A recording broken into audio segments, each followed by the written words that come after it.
Morning, Steve Freed in Chicago with the morning grain comments. Hope everybody had a great weekend. The weather here in Chicago certainly was ideal.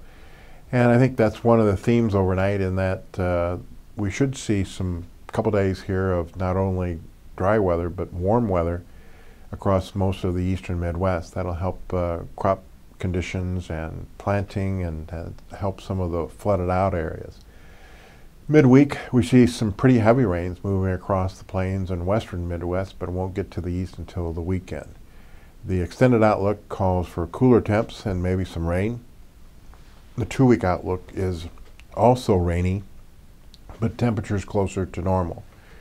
Down in South America, it seemed like there was a little bit of rain in northern Argentina, southern Brazil, but farmers there continue to be reluctant sellers of beans, which could be helping the nearby bean market. Overnight, nearby beans are up a couple of cents, and we're holding at these price levels despite the fact that the USDA continues to talk about record global supply.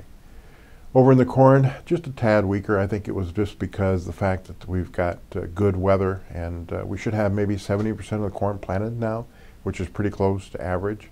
And we'll just see how that last 10% of the crop is planted, and if it get planted on time, and if they actually do plant those acres. Globally, we're seeing a couple of things. The dollar's weaker, gold's a little bit firmer. There is some concern about increased terror threat or increased threat in North Korea. There was also a lot of talk about hacking here in the United States over the weekend, and we also will be watching pretty closely anything that's going on in Washington, and the lower dollar might be helping the higher gold prices. We'll be kind of watching the inspections today, see if they're slowing down a little bit seasonally.